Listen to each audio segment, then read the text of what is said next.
Looking to get into sports betting? Well, look no further than HedgeBetter. Traditional sports is rigged anyway. Here at HedgeBetter, we're working hard to create and develop the platform that revolutionizes the future of how we as a nation view sports betting. Traditional sports betting is designed to favor books and lose you money. HedgeBetter puts the odds in your hands, cuts out the middleman, and aims to empower a future generation of sports bettors. At HedgeBetter, your bet is an asset, and we give you all the tools to maximize your profits and potential. We can't wait to come to your state soon and help you make the most of your sports betting experience. In the meantime, be sure to visit our website at www.hedgebetter.com to learn more and sign up for our mailing list. To stay up to date with all of our content, podcasts, including Steele Nazz, promotion, and events, follow us on Instagram at HedgeBetter, subscribe to our YouTube channel, and click on the link on our website to check out our blog. Everyone, it's even on Monday. Let's have a day. The date is April 7th, episode 74. Welcome to Steele Nazz, brought to you in part by HedgeBetter from our headquarters in Braintree, Massachusetts. Tonight, we have a New Hampshire native and New England Cartel member, along with Rob Fawn and Calvin Kittard. We're on the show tonight, but are with him, Nick Fiore. Well, you'll hear about his name soon in the MMA ranks. The gentleman. The gentleman. We nicknamed him. How we got to start in MMA, what it's like to train with, legitimate UFC contenders, and all more with that interview. I thought that went well. I think, really nice kid. Seems like he's got his jiu-jitsu going. Stud. Future looks great. Looks great. Loves the game of jiu-jitsu. Loves teaching, so he's passionate for it. Love to see that. 24 and 12 years in the game. Wild stuff. We told him we'll be at his next fight. Hopefully that works out. Hell yeah. Hell yeah. Absolutely. Afterwards, it's opening day this week. We're going on Thursday. MLB, we made our staff preview predictions. Red Sox going all the way. Steele says no, so does Magic. Me and Showtime, I think we're on the same grind here. We'll break down the Celtics playoff scenarios as they're playing the Milwaukee Bucks tonight in establishment for the second seed in the Eastern Conference. Afterwards, we went over the Devante Parker trade for the Patriots and what are they going to do to indulge in the draft. And a little NCAA. Yeah, we had a little finale. Kansas took it home. Sprinkled some Kansas on everything. We didn't talk about the Masters, but so far so good. It's on Jay and Tiger. Had a good first day. See if we can repeat on Friday. Go Tiger. Go Tiger. We all want to see the red shirt on Sunday. Yeah, we all want to see it. At least Saturday. Softball season starts next week. Yeah, we talked about that a little bit. We Red touched Sox a little suck. bit. Continue. Dude, how's your manager? How's your angry manager with a bad attitude? Oh, he's not angry. He just sucks. On a more serious note, I want to give a big shout out to Tommy Fitz, one of my best friends. His sister, Emily Ann Fitzpatrick, unfortunately had she tested positive for COVID-19 over the winter and had a really bad. She was in the hospital. I think doctors told her she wasn't gonna make it, and she has made it, and it's been a miracle, and it's been great to see. They have a fundraiser for her next Saturday at the on 256 Freeport Street in Dorchester, Mass. Hashtag tiny but mighty. There'll be a cash bar, raffles, DJ. I think it's 6 to 11. 256 Freeport Street. I think that's the... That's the 103. 103, I believe. I think that was the Faneuil Hall Firehouse Station, right near McKean Post. Yep. Yeah, so it's right around there. You got the address. Go got it. Go be there. Go be there. Go show some support. Yeah, exactly. Me and Showtime will be there. You guys will be in Nashville, right? We'll be in Nashville, Correct. Unfortunately, but I'm going to donate money 100%. as I should. Please come through. Yeah, send prayers. I think it has kidney disease. I think it's stage 5, so I think they're looking for a donor. I'm not 100% sure how that route goes, but I think the more money, the more people who support their cause. Anything you can do the to better. help. Anything you can do to help. I think that's one thing we do on the show that I take a lot of pride in. We like to come in here every Thursday night, shoot the breeze, have fun, go to the pub after, something like that. But, making emphasis in people's lives, and like we did in the softball tournament where we did it for a cause. I think that's really important to do, not just for a podcast, but I think in HedgeBetter and everyone in general to help the community be better. And that's kind of my 2 cents. Gotta help out, absolutely. Any way you can. We're all here together. Yep, exactly. We're gonna move on now to interview with MMA fighter Nick Fiore, and we're now joined by mixed martial arts fighter Nick Fiore. I got that one right. Part of the New England Cartel gang. Nick, so what's going on, man? How's your training going? I know you had a big win a couple weeks back. Just tell me what's been happening, man. Yeah, man. I mean, basically, was training hard, won the fight, and then I took a day off, and then I just literally got right back to it. From being in camp to now technically out of camp, I haven't slowed down at all, really. Still getting like 3 sessions a day most days, especially during the week. But yeah, man, it's just full speed ahead. Yeah, grind continues, right? On to the next one. It looks like you're in the gym right now. Are you rolling as we speak? Yeah, I actually just finished. I was just teaching a class, and I came downstairs, had a little some Wi-Fi problems. Yeah, but yeah, now still got my stuff on, just chilling on the mats. Oh, let's go. Game ready. Yeah, always. Get some cardio in. So I always ask this question to MMA guys come on the show. Like, you have to be like a freak of nature and not give a shit to be like in mixed martial arts, and just tell me how you got into it. And I'm not sure if you played like the what I say modern day sports and baseball, the 4 sports you usually play in high school. What made you think about going into an octagon, whatever ring, and want to submit people or beat the hell out of them?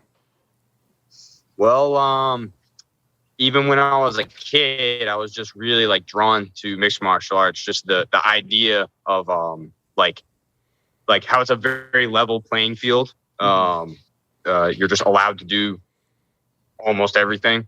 So I always thought that was really cool, and it just seemed very difficult, and that really like drew me in, because you kind of look up to people that do difficult things. So I always saw like people in the UFC, and I was like, man, like I want to be like those guys. Yeah, who was the biggest guy that you were like, fuck, I want to be just like that guy? Like, who was the biggest influence right out of the gate? I mean, I've always been just like OG, like George St. Pierre. I remember watching Anderson Silva, like just in his prime, like crushing people. Like that was 2 of the best ever do it. Yeah, the right picks. Yeah. So, I mean, just seeing those guys, I've been in it for a while now. It'll be, it's like 11 years. I think this November, it'll be like 12 years I've been training. Wow. How old are you? Yeah, wow. Yeah, man. Yeah, I'm 24 now. Oh, so boy. I started when I was like 12. Jeez. Wow, let's go. Good God, that's awesome. And what are you special in for fighting style? What's that? What are you special in for fighting style? Mostly jujitsu. I mean, I'm definitely working on getting pretty well rounded. I do a lot of striking now. I have for years now. But yeah, my main discipline is definitely Brazilian jiu-jitsu. I got my black belt a couple years ago. I'm actually up for my first degree pretty soon. So that's cool. It's crazy where the time goes. Yeah, hell yeah. Unreal. That's awesome, my So friend. you've now had 4 professional fights, and they've all ended in knockout or submission. Just tell me, it's definitely a different atmosphere. I know you've probably fought a bunch of amateur stuff, but going in there for the first time, even if there are bigger venues, I'm sure COVID kind of messed up some fights going on earlier, in the last couple of years. But tell me kind of how the experience has been in, professional fighting. It's been cool, man. Just incrementally, moving up now, capturing, my first professional title. It's pretty cool. This last fight was it was kind of funny. I was like so geared up, ready to go 5 rounds, ready to like throw down with, the kid is more of a striker. So I was like, all right, like just ready for anything. And I ended up taking him down real quick and just choking him. Let's go. Honestly, a little bit like when stuff like that happens, it's slightly anticlimactic. It's still rewarding because obviously you get the win and stuff, but you're so just mentally ready to just go, just throw down, and then it's just like, like a minute and a half. Like I think I spent more energy in the back, like warming up. You go through this whole crazy camp, and then it's over in a minute and a half. It's like, I feel like that's why I just kind of like kept going in. Because I'm just like, all right, on to the next one. Yeah, like where's the next guy? Like what the hell? Yeah, basically, I would have got on this next Combat Zone card. It's in like just over a week. But we're gonna be leaving to go out to Vegas for Rob Font's fight. and I didn't want to risk getting injured or anything like that, and not being able to do my job and be his training partner and, coach him in jiu-jitsu and stuff. Nice. That's the next thing I kind of wanted to tackle. So being a part of the New England Cartel, so you're training with you guys who are, far into the sport, and Rob and Calvin Qatar. Just tell me what if they've been kind of teaching you, or just what you learn from them on a day-to-day basis. Yeah, dude, I learned a ton from those guys, from Rob, Calvin, Tom Pags, Tyson, Jake Manini, the boys. all those guys. Yeah, man, Dupree, like, we got this small crew, and I feel like everybody kind of specializes in one thing, but like we're all learning everything. And yeah, man, it's pretty awesome. It's like basically any question you could possibly have. Like, we got a guy that knows the answer, and we're just training all the time. Usually we're doing we'll do at least one session as a group, like 5 or 6 days a week. And then, that doesn't even count conditioning and stuff. And, sometimes I'm teaching classes too. So, I get an extra 2 jiu-jitsu sessions almost every day. And a lot of the time they're at those too. So, if we're not training once a day, it's often twice a day. So yeah, man, it's pretty awesome. Now you get to go to all their UFC fights. Yeah, you get to go to all their fights. Like, you make the travel with them when they go to UFC, the Apex, you name it. Yeah. So we went out. The first one I went to was Rob's fight with Aldo, and then I got to corner Calvin in his last fight against Giga Chikaze, and then I'll be in Rob's corner for this one. Awesome. Against Chito. So it's cool, man. Just moving on up. Is there an initiation process to get in this New England Cartel? Like, how do they choose who gets in the cartel? They jump in. What did you have to do? You got to put up with everybody's crap. No, man, it's just like, if you're a grinder, if you're a workhorse, and did they come find you? I feel like everybody kind of earned their spot over years of trying, and then just kind of was in at a certain point, Mm-hmm. And we're all good friends. Okay. So it's cool, man. It's a tight knit group. But did they come find you, or you knew them and separately? It was so I met Rob first years ago. I was a blue belt in jiu-jitsu. I think I was like 16 years old or something like that, and I remember meeting him, and we were talking on social media and stuff, and then he started coming in, and years later he started coming in, and he was training in my morning classes and stuff. So he was kind of hitting me up for jiu-jitsu, but then I would ask him about striking, and he would hold pads for me and stuff. And then it kind of just grew off of that, where, then I'm with him and Calvin and Tom and everybody. And then, it's been a couple years now. And now it's just a full crew where we're just helping each other all the time. Team's all here. Yeah, cartel ready for war, baby.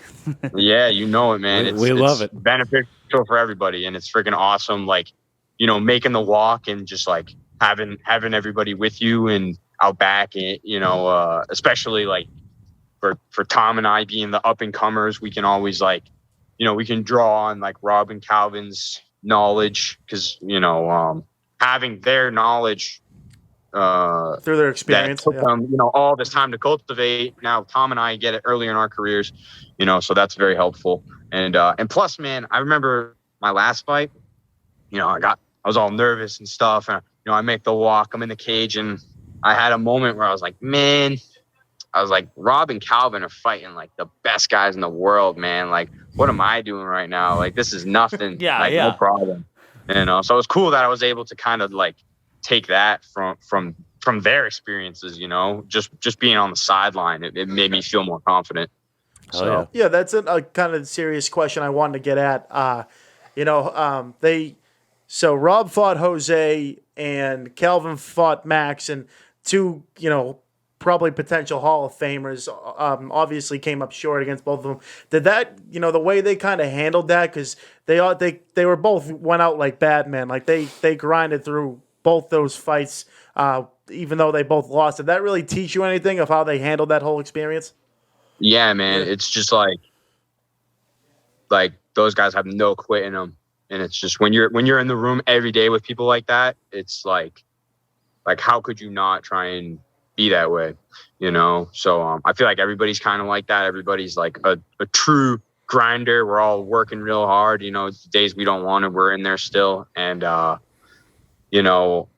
haven't had to be tested like that yet in my career. I'm sure it's going to happen one of these days. But man, I hope I can make them proud too, Oh yeah, that's some pretty big shoes to fill behind those guys. Watching Calvin just keep going against Max was nuts. That was one of the toughest bastards I've ever seen in my life. That was crazy. That was all time. My father doesn't even crazy. watch mixed martial arts, but I was watching it with him. He was like, "Who the hell is this guy? He's just like taking all these hits and coming right back at him." That was very impressive, even on the losing end. Just kept going. Yeah. What I want to touch on too. I also saw a bunch of the coaches' posts after Rob's fun, and especially, and to that same idealistic of the mindset of that grinding mindset was so proud of everything you accomplished. Let's get right back in the gym. The next day, I think they were right back into rolling, getting back after it, training, getting for the ready for the next fight. So definitely a lot of kudos to you guys. Absolutely, it's win or lose, we're all right back in there. Mm-hmm. But nothing pushes you like a loss, right? Yeah, it's just course. To the 10th degree. It's just it really puts a fire under you. So, it's cool. I'm truly fortunate to be working with these guys.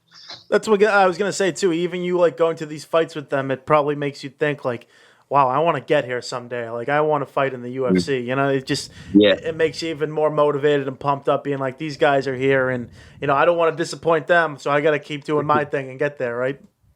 Yeah, man, absolutely. And also it sort of makes everything so much more it seems more attainable.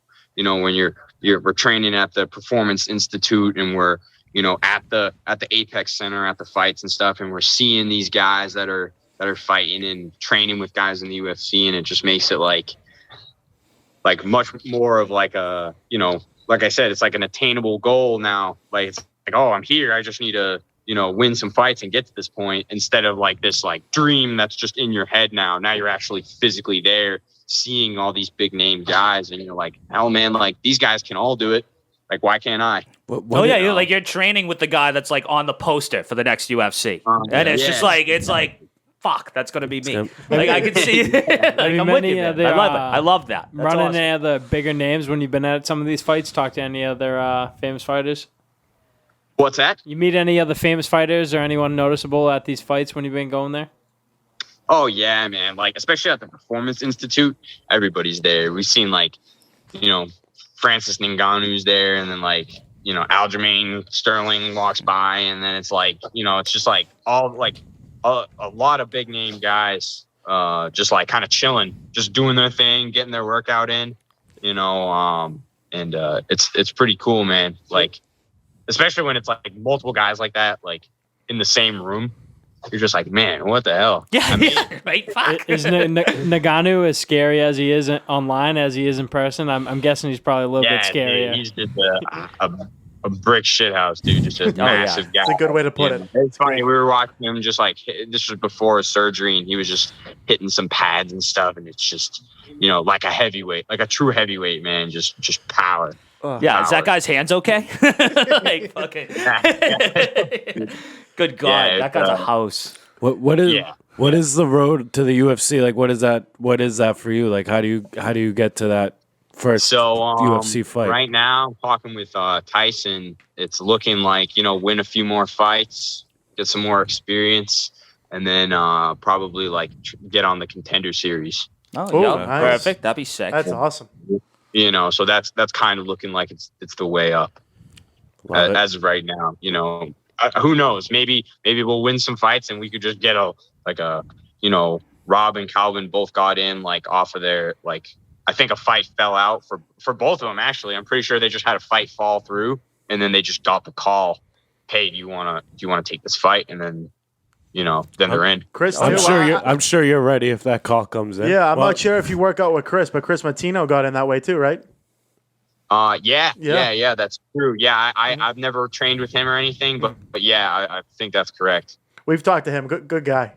We talked to him like the week after the O'Malley fight, and he was like ready for round 2. Also an extremely tough guy. So tough. Oh, yeah, dude, just like a freaking Terminator walking forward.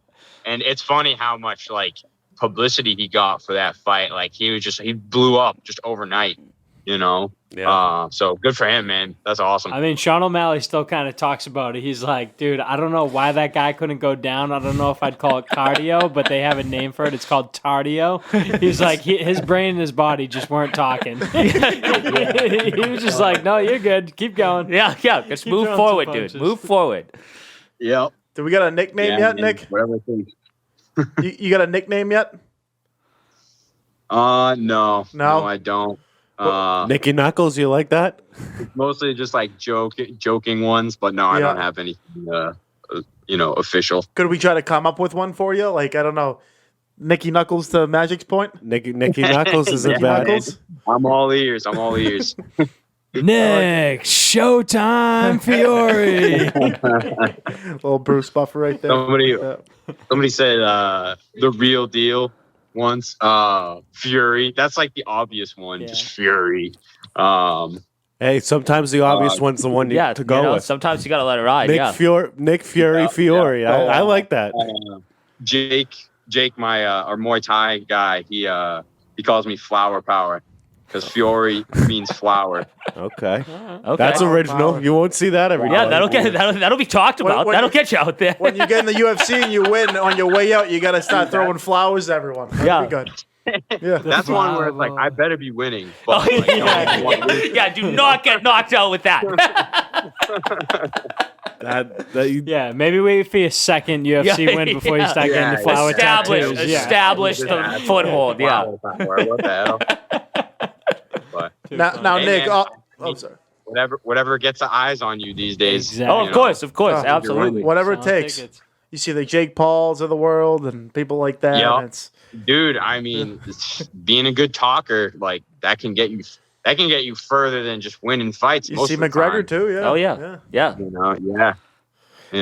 The key is doing both. Yeah, no, I mean, you can talk as much as you want to talk. If you go in there and suck, no one's gonna. You look like an idiot. Yeah, you only get like 1 or 2 shots at that. And that. Yeah, you got to definitely talk with your fist, but a smooth talker, good trash talker, usually gets the views 100%. And Nick, what weight do you fight at? Or comfortable at? I fight at lightweight, 155. Oh, Nice. You have to cut for that. You kind of cruise at that weight, anyways. Yeah. I mean, I'm walking usually like between 175, 180, and then I'll just cut down. What was it like your first ever fight? Like your first time, like going hard in the fucking octagon? Like, did you What's that? What was like your not even like a professional or even amateur fight? Like just first time in the octagon, like letting it rip with another dude in there. Like you guys are going hard. I don't even know if you won the fight or whatever, but like taking those hits, what did it feel like? You loved it? Yeah, it's a weird thing, man. I ended up choking the guy to sleep my first fight. Oof. And obviously, like, I'm doing so much jiu-jitsu. Choking somebody is like nothing. Like, it's hell yeah, you get the win.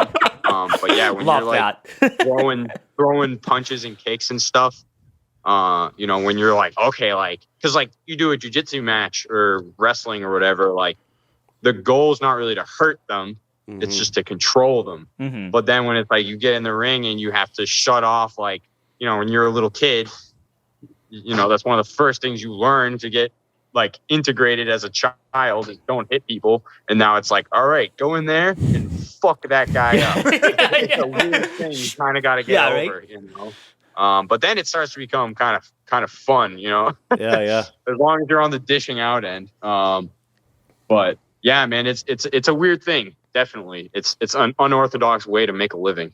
100%. Yeah, and was jiu-jitsu just like the natural fit for you? Like you just took after it like right away and it just clicked off or? Yeah, and also like it was just more like available. Like there was more jiu-jitsu classes, and I was just kind of naturally inclined to do it. But I still love striking. Like I'm passionate about Muay Thai and boxing and stuff.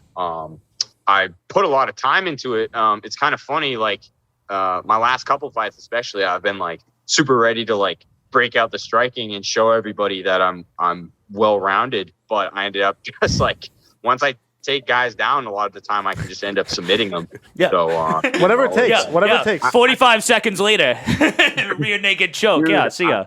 I find myself sometimes in the position of like, oh, I could strangle this guy, but I almost like don't even want to. You know, like I'm like, oh, I kind of want to like keep the fight going, and I'm like, man, like that's a pretty good spot to be in, I guess, if you're like having the option of if you want to finish the fight, but like toying with your prey. Yeah, that works. That way. You're toying with it. You know. But yeah, man, I'm sure I'll appreciate the less grueling fights 100% later down the road when I have some more tough ones. The wars come out. Yeah, absolutely. Because they will come. Yeah, I'm sure. Yeah. I'm ready for them. I'm ready for Hell them, yeah. absolutely. But yeah, we'll get there when we get there. So you being a lightweight, and a lot of the big names in the UFC, like a lot of the bigger ones, they're in the lightweight division. Like who would be the number one that like you would want to mix it up with? Just like see what happens, Gaethje or whoever. Whoops, my bad. Dude, 55 is stacked. Oh, I know. think There's about an that a lot, army of actually. them. I don't know, man.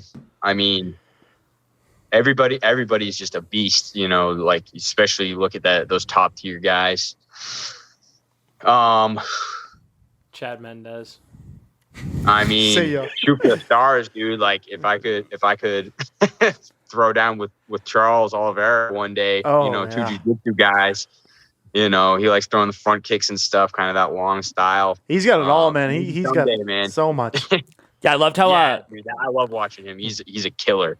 Yeah, like Gaethje talking about their upcoming fight was like, yeah, like if I'm not better at him than striking, then I'm just fucked. Like he was like, I don't stand a prayer. And it's like that's just how good old. Well, his last fight was Poirier, right? Yeah, yeah, and I'll give Poirier credit. He held his own the first round. I think he almost knocked out Oliveira. It was close, yeah. But then Oliveira came and did what he does well, and I think he submitted him, right? That's what he did about Chandler. Chandler almost beat Oliveira in the first round, and then the second round, I think he knocked him out in like 15 seconds. He was like, fuck that. Man, that was a good back and forth. He clipped him good in the first, and that's the thing about guys at that level. It's like you hurt him, and whereas like, you know, lesser men would just be done there.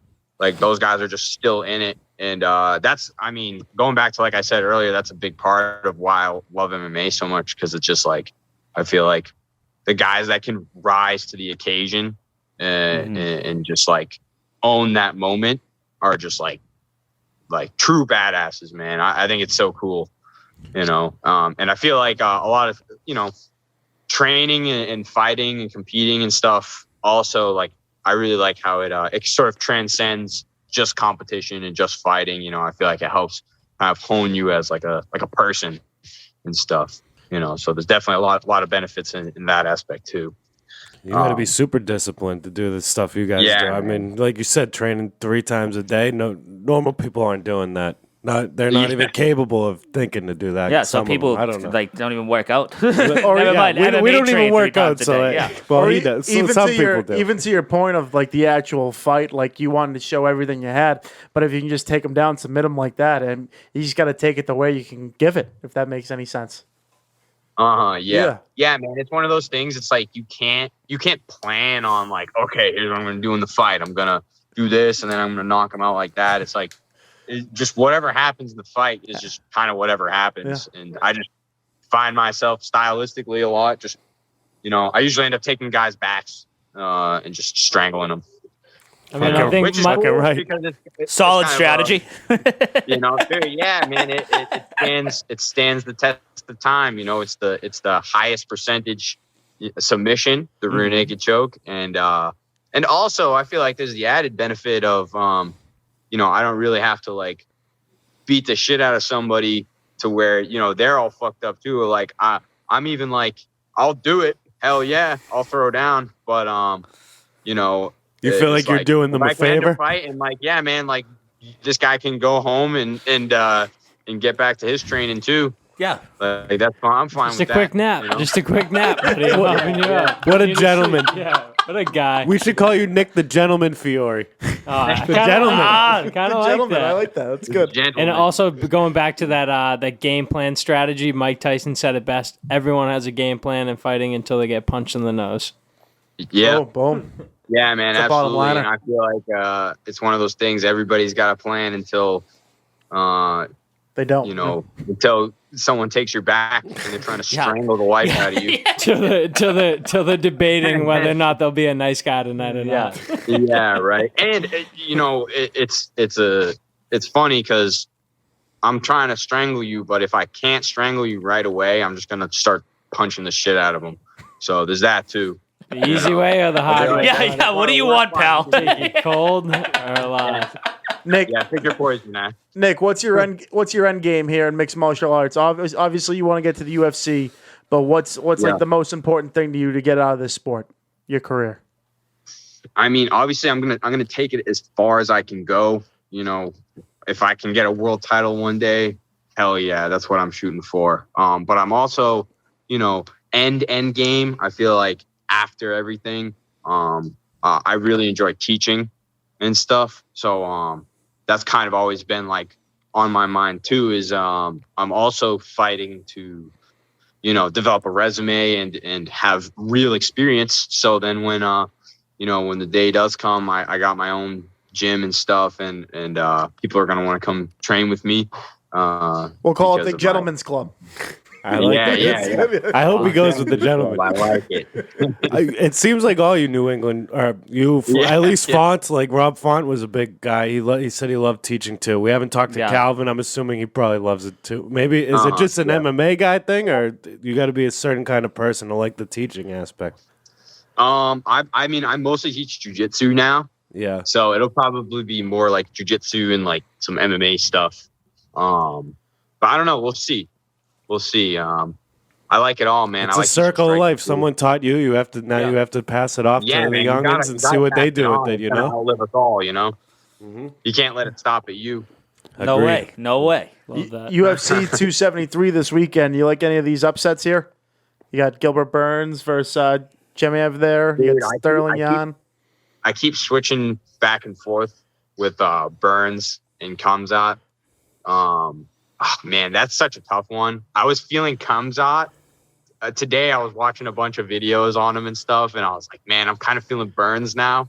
I don't know. That's a tough Burns is a huge dog, though. He's a killer. Yeah, no, he is like... He's a huge underdog. Really, yeah. Yeah, I feel like he could definitely pull it off. 100%. I hope he can, because I feel like it's the first main competition he's going to have fighting in Gilbert Burns, who's a bad man himself. Yeah.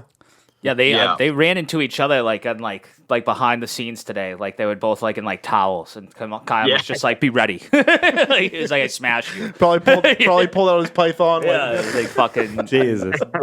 Is this Khabib's cousin?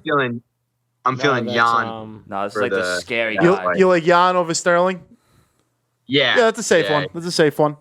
I feel like based off of the first fight, like it was competitive, but I feel like especially like Jan start to overtake people after like the second round. So like third, fourth, and fifth, I feel like he's really gonna start pouring it on him. I feel like once he makes his reads and like gets his timing and stuff, he's a tough guy to deal with. Oh yeah, because Jan had all the timing and stuff down in that first one, and then he just bucked. Like he just kneed him in the head and just ended it. He just ruined it. He's just too focused on just fucking that guy up, man. Yeah, no mercy. And it was just like you had to show a little bit right there. And then it's fast, man. Things happen. Oh, of course, yeah. No, I mean that's me as a spectator saying to do that. Like obviously, Definitely. in the thing, it's tough to like not hit him. Like I get that. And then Volkanovski's on a tear. He's playing. He's fighting the Korean Zombie. I think he should, take that one, no problem. What do you think on that? You think the Korean Zombie has a chance? I'm feeling Volk on that one. Yeah. Although, dude, I mean, the Korean Zombie is like a veteran. He's a killer too. I'm interested to see what he's gonna do. I'm interested to see how he's gonna deal with the leg kicks and stuff. And Volk's fast, man. You can tell that guy's so powerful too. especially since he was like 200 and something pounds. Yeah. Like at one point, like that's pretty crazy that he's fighting at 45 now. Dude, I remember his like all the leg kicks from the first Max Holloway fight. Like Holloway's face was like fucked up, like there were cuts and like it was puffed up and stuff. And he got leg kicked so many times, the trainers in the corner like didn't even touch his face. Like it was just ice just on his legs. Like that's like all they could do to like help him. And I was like, Jesus Christ. Yeah, and he doesn't throw like quick little touches. Like he rips those ropes. He's hammering you. Like So it's cool, man. I'm excited. This is going to be a good card. I'm definitely going to watch it. Let's go. absolutely. As will we. We'll be watching too. Are you are you going to the fight? No.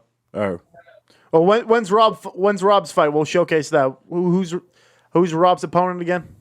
I forget. Marlon Chito Vera. Oh, yep. Oh, nice. And when is that? Is that in May? It's the 30th, right? Oh, sorry, the end of the month. Nice. All right. Yeah, April 30th, I think. That's a fight. That's a Saturday, yeah. And it's at the Apex in Vegas? Yes. Nice. Let's go. Big shout out to the New England Cartel. We'll all be rooting then. Rob's our guy.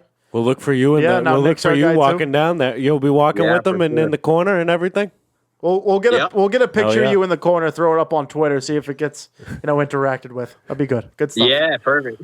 And we'll be looking forward to your fights in the future too. Absolutely. Oh yeah, if there's a local one, we'll have to get there, man. We're always looking to go to people coming on the show's fights, and I feel like for the most part, outside of a couple exceptions, everyone who comes on the show ends up winning. At least the first one. Definitely have a winning record. Definitely have a winning record. At least the first one after the I'm show. sure I'm going to try. It's looking like June or July for I'm going to fight on Combat Zone again. Nice. So I'll defend the title. Is that venue in New Hampshire or is it Mass? So we do shows in Manchester, New Hampshire. Oh, yep. And then the one that I won the title at was at Encore in Boston. Yeah. Wow. Or Everett, actually. Well, Same thing. if you're at Encore again, we're there. Yeah. We're there 100%. If it's at Manchester. Manchester, we're like 90%. Yeah. Manchester's a great time. I'd go up I there. hope it is, though. That's a really cool venue. That was fun fighting. Yeah, I there. saw the Dan and Ninko show did like a live podcast from there. They had like Tommy Guarano who was on our platform too. So I saw a bunch of the content from over there. Oh, that was that thing? Yeah, maybe we set up a live show for your next fight. We'll be there. Yeah. Absolutely. I love Sounds it. good. Sounds good. Nick, appreciate the time tonight, man. Best of luck. And we're not just saying that we're going to be at the fight. We will actually be there. Literally, yeah. Beautiful. Awesome, Thanks, man. guys. Let's go. Later, Good Nick. luck. Have a good rest Have of a your good night. one, buddy. We'll see ya. Hey, gentlemen. Yeah. 2022 is here. Do you have your resolution? Here's an idea. Make your way down to Slight Edge Fitness and Performance located in Braintree, Mass. Owned and operated by Coach Craig Kelly, you can be assured you are getting the best training around. Whether looking to improve your health or gain a slight edge on your competition, this is the gym for you. Group fitness classes as well as personalized one-on-one training are both available. Make sure to visit slightedgefit.com as well as follow them on Instagram at Slight Edge Fitness and set up a consultation today. It's time to get fit, so let it rip. And that was MMA fighter Nick Fiore. It's a good interview there. Kind of makes me, shake because we all know Nick Fiore from Quincy, so it's funny to see, another Good guys, one in there. good guys. Always good to have a guy in the New England Cartel hop on the mic here and really shoot the shit. Cartel, brother. Cartel. Up and coming star. Exactly. Superstars only. We're going to God bless move him. now in. Of course, Anton misses the night that he's only useful for, as MLB opening day starts this weekend. Actually started today, but I really don't count until the Red Sox and Yankees, match up for Game 1, which is Friday. Today's Thursday. So, it's going to be a hell of a year. I think the Red Sox are at a good point here. I think Steele's Yankees, Anton's Rays, Magic's Rays, whatever you want, and then Toronto looks like a heavy juggernaut on that end. So it looks like this American League East is looking real stacked, huh, Steele? It's unreal. It's going to be a 4-way fight to the death. Can't wait. Going to be a blast. I personally think the Blue Jays got it. You think? I think that lineup's too stacked. I think too stacked. Like, the way the Yankees lineup is stacked with a bunch of people who are kind of like home run or bust, their lineup's stacked with a bunch of people who literally like rake. And they hit for average and shit. Who as they well. got? I have to I don't name some. I have some to guys. go back and look at you know the essentials. You know that George Springer, who's been there, done that, won a World Series, almost a Stanley Cup with the Houston Astros back in 2017. Vlad Guerrero Jr., who's been one of the top hitters in the league, no doubt. Bo Bichette is an absolute unit. They just got Matt Olson, unbelievable player. Matt Olson he's on the Braves, right? Matt Olson. Matt Chapman. Matt Chapman. They got one of them. Third baseman. Boom. Okay, Kevin Biggio. Even I don't know too much of. Do you know who Tiscar Hernandez? That guy rakes. He drops bombs. Shukri last week was talking to him up a lot. He drops bombs. He had 34 bombs, 101 ribbies last year. So that's a team. I'm pretty sure he's one of the boomer bust guys. I don't know what his average was, but I don't think it's high. But this whole team is a boomer bust team, and they always bust. No pun intended, Magic. But to my point is, whenever they say Toronto's finally gonna be good, they never end up doing what they're supposed to do. And you have all these teams and the Red Sox who are coming off a great postseason appearance there. With a good starting nine coming back. Hopefully, Eovaldi pitches well. Really looking forward to see what Tanner Hawk can do for this pitching staff. Nick Pivetta, another guy who had a solid year last season. Hopefully, Chris Sale can eventually come off the injury list and really get things going. You have the Yankees, who are always there every year for the most part. Just can't get it done since 2009, right, Steele? I'm on to this year. I don't live in the past like you. And then you got you still bring up your 26 trophies. 7. Grow up. Exactly. That was a test. I'm here, buddy. I'm here. I'm locked in. It's opening day. Sox are looking good this year. I got a good feeling for the season. So, yeah, good bet by Dakota. You guys see what he's putting down this year? $20,000 for 84.5 wins for the Sox. I am a Red Sox hater. That is a lock.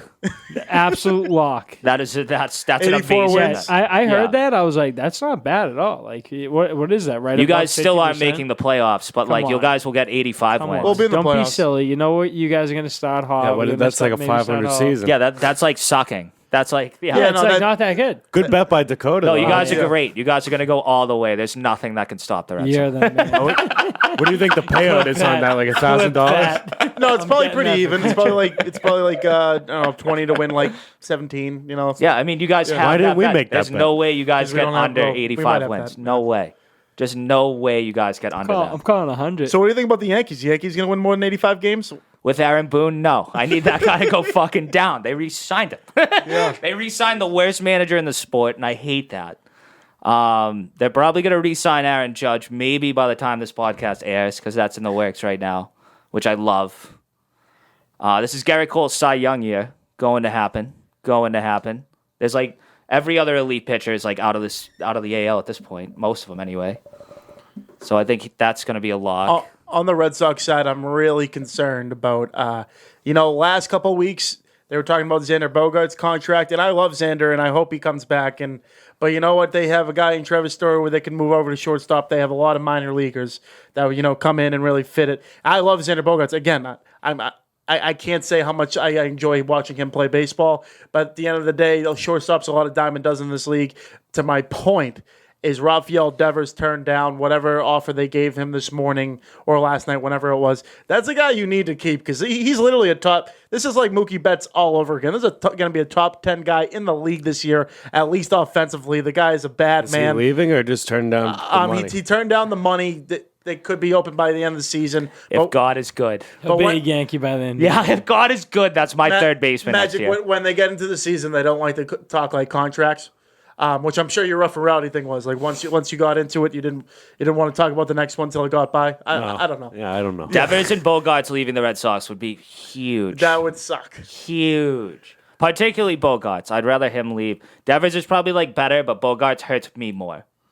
That guy kind of fucking He's a killer. owns me. Yeah. Devers is gonna be an MVP candidate this year, no question. Maybe. He was great. He was great in spring training. I know spring training.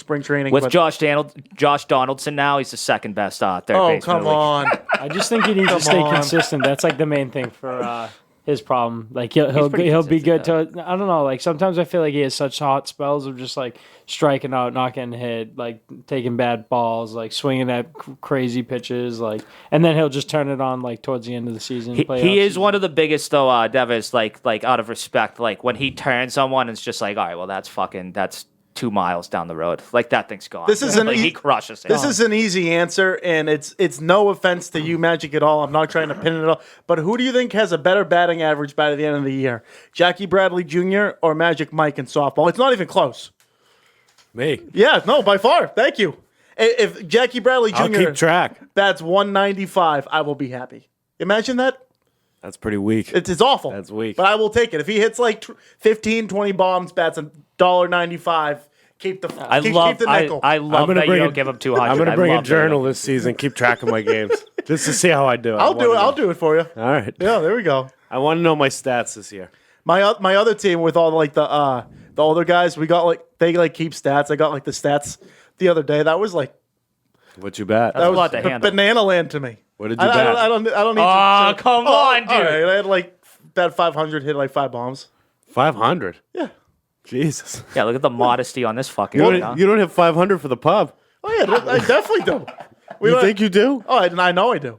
Stats will be kept. I'd like to bet on Stats will that. be kept. Okay. Speaking of stats, you guys see the new UDL boys are going to have a live stat update post tournaments. Oh yeah, locked and loaded. UDL, get ready. Yeah, those guys are firing up. Just listen to the I heard third them talking episode about the some other day. guy. I saw them post something on Instagram. Some guy plays with a cig like mid Oh game. yeah. Oh yeah. I want to match that.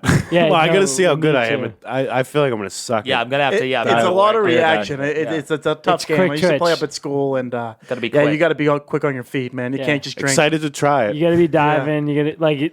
Oh, I'll get dirty. I'll get dirty. They had a bunch of like Correct. sports cards. You ever made see up me this play year. catcher in softball? I put other guys to shame. Oh, come on. That's Come on. fucking true. Okay. I dive for balls as a He catcher. dives, That's he goes unheard nuts, but those other catchers catch it. That's the fucking difference. I catch I'm it. just gonna say you don't really have to dive as a catcher. Like you have like No, a 10-foot radius. I'd say around my you. weakness as a catcher is fucking Naz's strikes coming in at the plate, and I get a little fucking scared when big boys coming at me 100 miles per hour. I know they want to kill me. Do your job, buddy. Coming in Do hot. your job.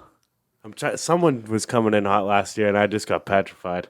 Paul Curtin, when he was a catcher, almost got like his ACL torn. He got Yeah, that was tuned up tough. behind the fucking He thing. led the got league nailed. in sliding into first base. That was like feet first. Feet first, That yeah, was which is wild. nuts. That Can was we like, get a pub prediction for our season? banner 2. How many games are there? Really? How many games? Two. I'm gonna just like hypothetically say there's Like 30 30 games. games. I'm gonna say 28-2 pub championship. That's Let's a, go. That's a lot of No pressure. chance. No chance.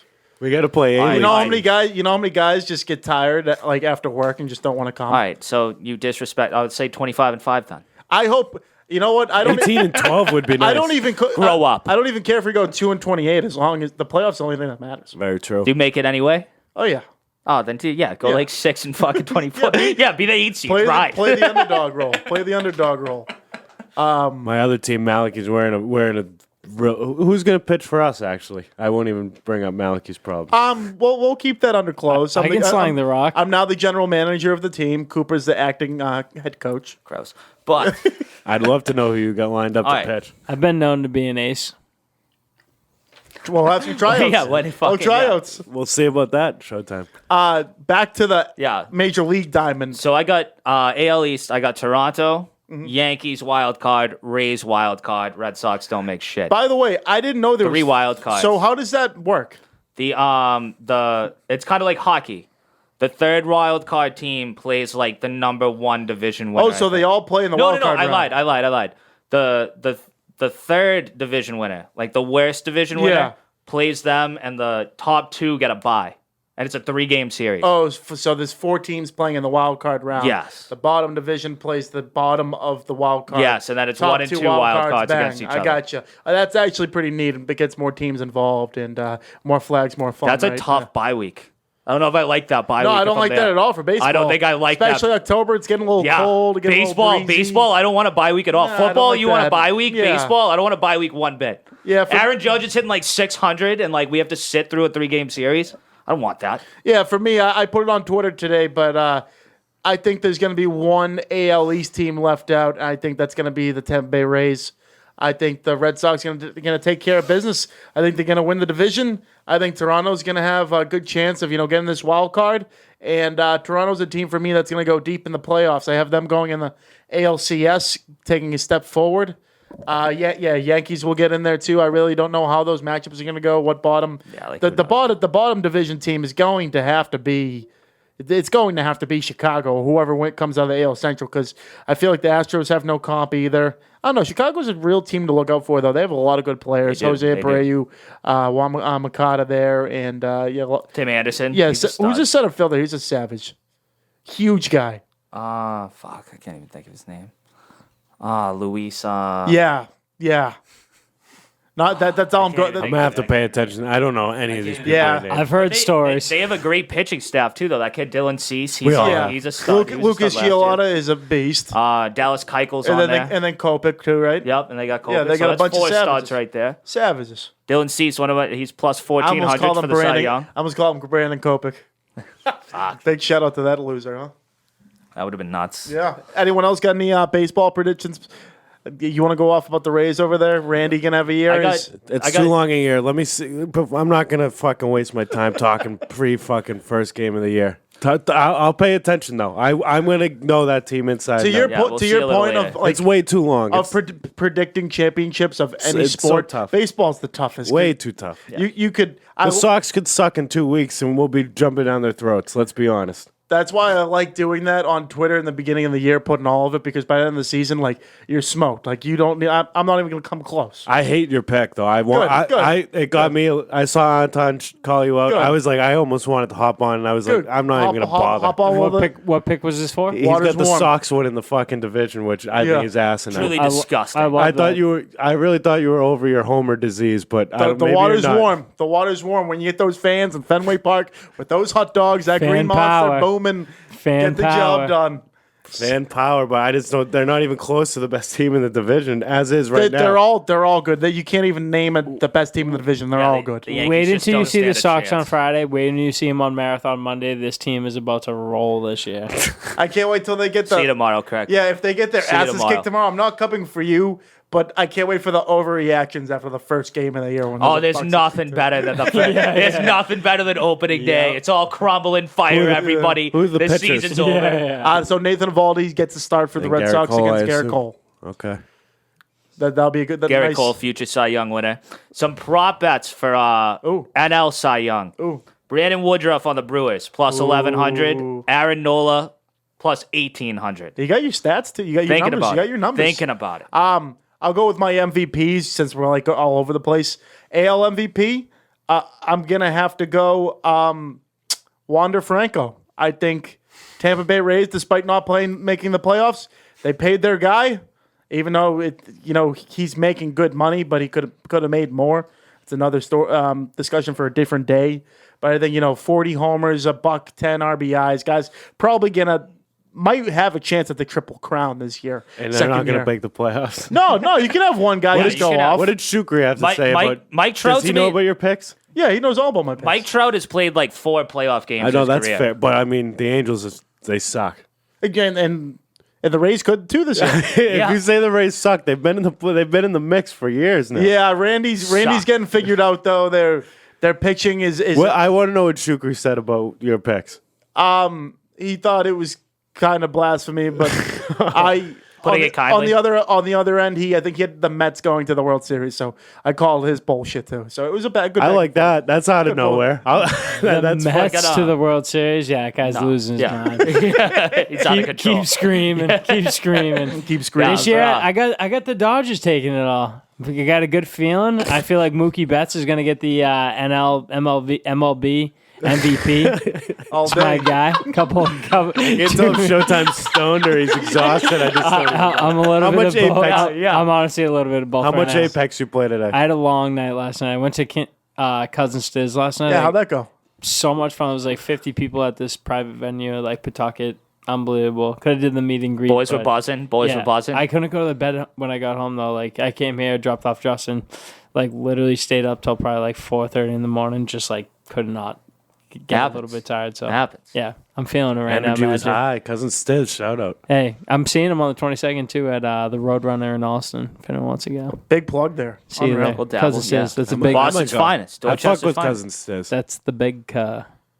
Magic. I'll make you have one prediction for the whole time. Who's your World Series matchup, and who's gonna win? So far, Yeah. Rays Silence is definitely. Rays Braves. Rays versus anyone. Rays don't know. Braves. Who won last year? The Braves. Braves won. Rays versus the field. I thought the Dodgers won. That's for a what my second. dad said to me. He's like, I couldn't tell you who won last year. I'm like, you're nuts. Freddie Freeman. I hate to say this against fucking Dakota, but baseball is kind of boring. I hate to say it. I hope they make it not boring this year somehow. Yeah, I do agree. I think it should be like a shortened season, but then again, that's me just saying baseball. It would is fuck boring. up everything though if they did that. Yeah, like, I all agree. the stats of all time. Oh yeah, it So- would ruin it. AL MVP, I got Vlad. Didn't win it last year because Ohtani did his thing. I think it's Vlad's year. NL MVP, I think it's Juan Soto in an absolute send-off. I think he's going to win it by miles. And then Garrett Cole for AL Cy Young, Walker Buehler for NL Cy Young. Everyone's all over Juan Soto for the NL MVP. I'm going to give you one that's pretty underrated, and I think he is a former NL MVP, but he was injured last year. How about Christian Yelich on the Milwaukee Brewers? I think that's a team that really is going to turn things around this year with a division outside of the Cardinals that really doesn't have anything going for him. So he can really just beat up on bad teams. And yeah, I could see this guy hitting, in the 30s of home runs, hitting a high average 330, 340 with over 100 ribs. I think this is another guy who people aren't expecting, and there's a lot of candidates, don't get me wrong, but Christian Yelich, a name to look out for. Yo, if Cody Bellinger doesn't win Comeback Player of the Year after batting like 160 last year, like that dude was an MVP himself. Like he has to, like if he hits like 260, he should win. Yeah, like, at least he didn't Comeback go of the like Year. 0 for 53 like Chris Davis did. Like that was bad. That guy. Yes. Ugh.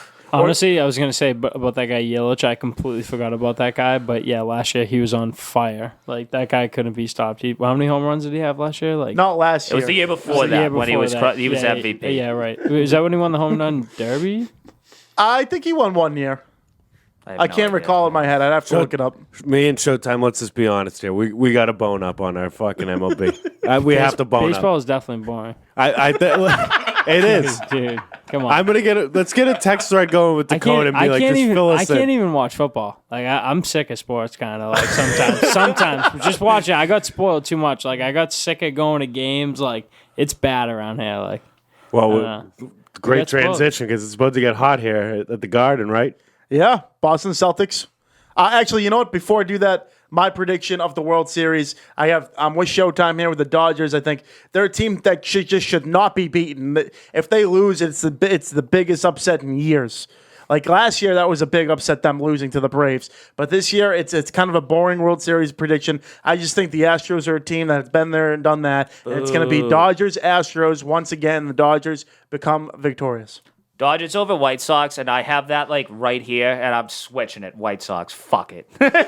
Dodgers can suck it. All right. I hate them. Who the Dodgers get that was their big pickup? Freddie Freeman, Freeman. who makes them even better, which is There you messed go. up. It's awful.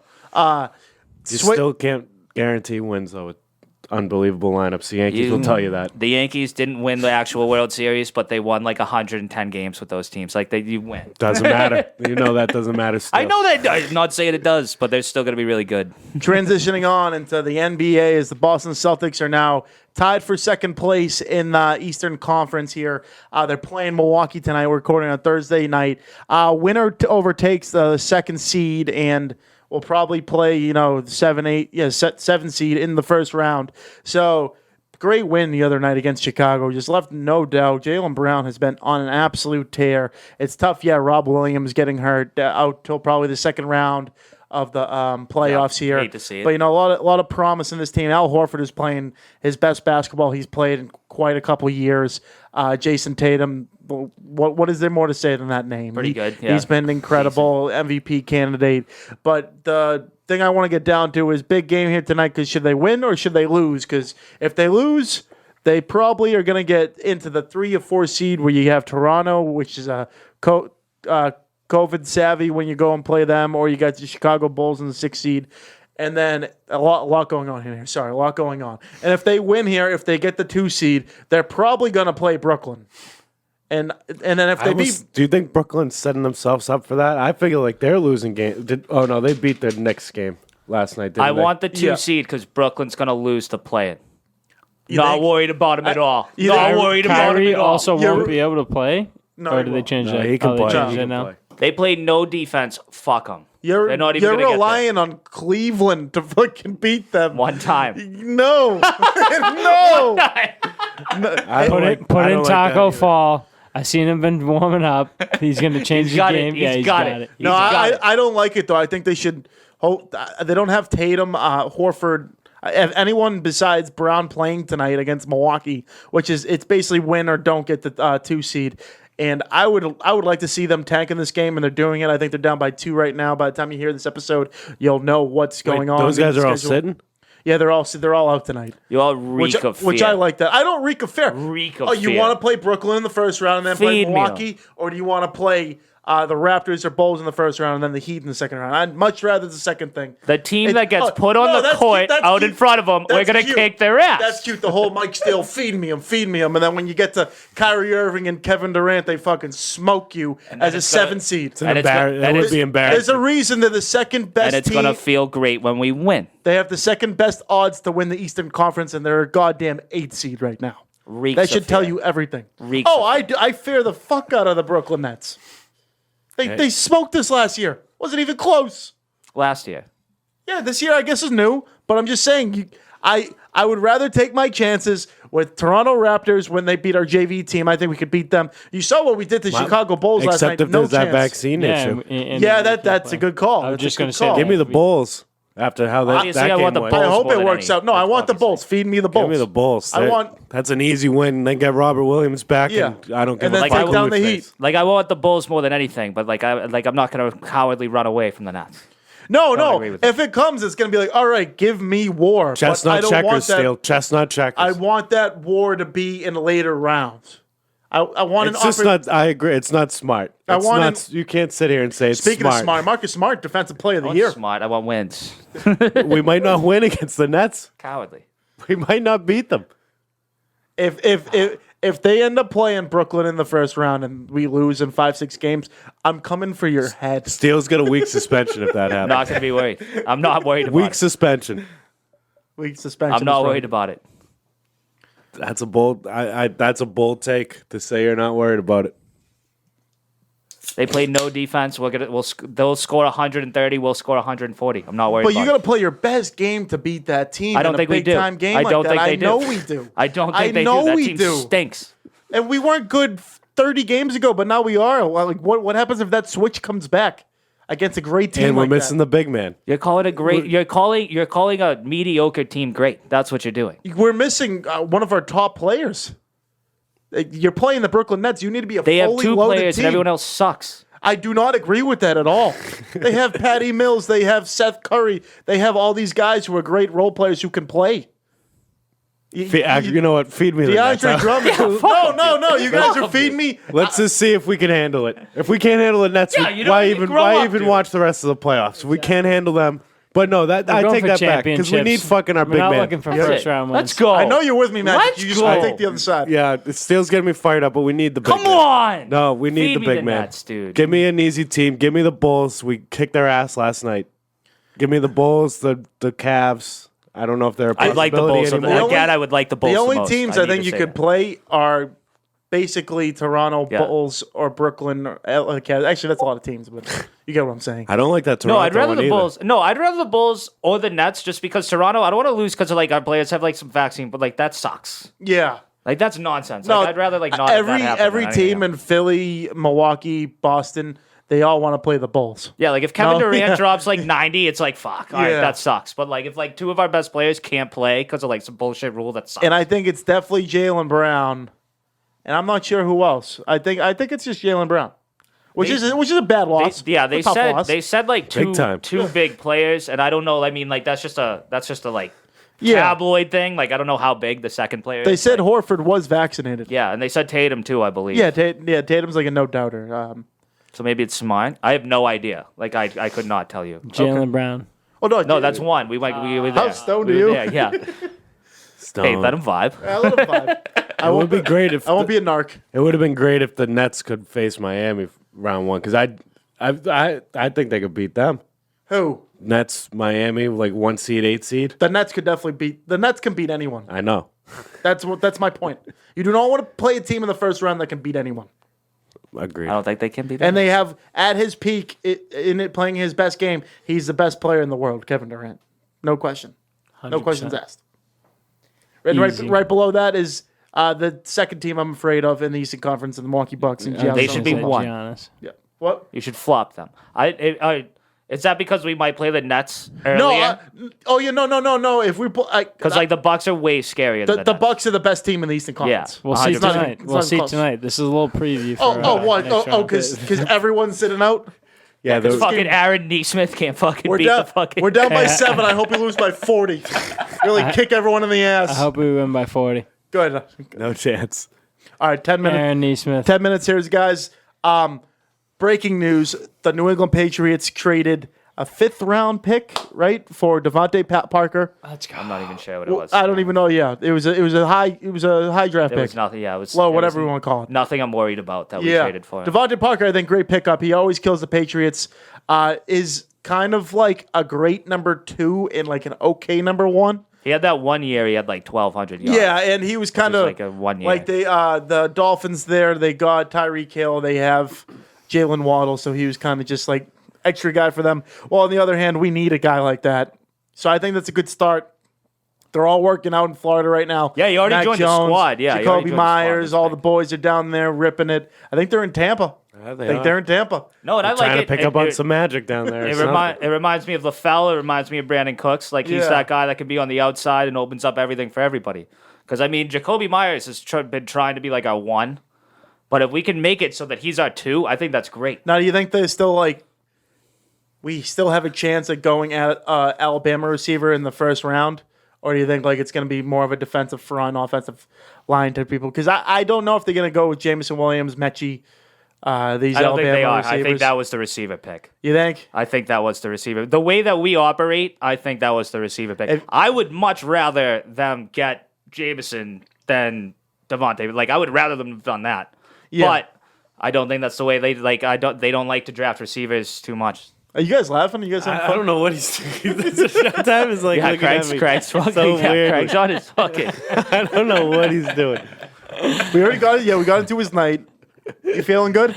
Feel great, Feel boys. great? You play Feel good? great. Pretty tired, but I'm pushing through it. I wish we had the zoom in camera just going on Craig this whole episode. I've been like, what? Yeah, just an isolated Craig camera. There's definitely some scenes in here. I'll probably get some clip hits of me, like, I think, falling asleep while Adam's talking it. And I apologize. No disrespect to the boys. Was grinding today, doing clips, watching anime, watching. grinding away watching anime. Respectfully. Hey, you guys take breaks. Everyone takes a break. I've taken a break. I've taken a break before. Hey, you guys ever taken I've a break? taken a break before. Yeah. Yeah, dude. Take a play off. Take a play off. Yeah, take a play. Take a breather. Nice breather. Yeah. You know Can what I we mean? can we get into the Monday night game? The Oh yeah, we haven't talked about that. Yeah, that was great. This once again got a bone up. I don't even know who Devante Parker is. That is what it is. Yeah. That is what it is. Well, I like what we you guys talked are about saying it. We about talked it. about it, Yeah. yeah. Good Great pick game. by the Pats. Great game. Who played? You wanted Kansas to talk about UNC. this. There we go. There we go. It was Hey! a great game. Great game. I and- was here to the end.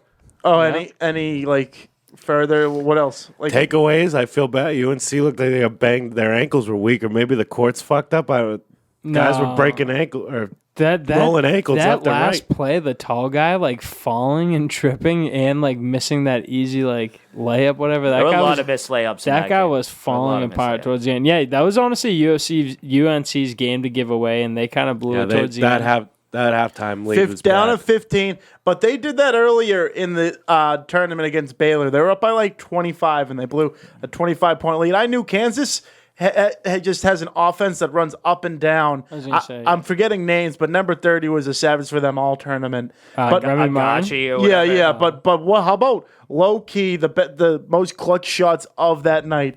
My boy Remy Martin, 2 3-pointers. Get in there like swimwear and don't hold back. Oh, that was great. No, that was a great response by Kansas because the end of the first half wasn't just like they were open and missing their shots. Like that was a fucking beatdown. Oh, they were getting their ass like the kicked. second, like the end of that first half was a like a massacre. 15-0 run. Yeah, they- yeah, 6 like, minutes, and they it couldn't was, hit shit. and it was Yeah, a it was like a 15-0 run of 7-minute like run. every shot Kansas threw up was like smashed into like the third row. Like it was a fucking blocked, bloodbath. Yeah, like And then it pinned pretty on the much glass. went exact opposite. Yeah, it When went the half complete opened opposite. back It up. went complete I kind of opposite. knew that was going to happen. Kansas definitely has a conditioning over UNC, and they were like same thing, trying to blow their load. And especially with that player that had the hurt ankle. He obviously wasn't 100%. Like, probably had that. One thing that shocked me too with Kansas too was I fully expect Kansas is they're one of the greats of college basketball. I expected them to make a comeback, it to end up being a game.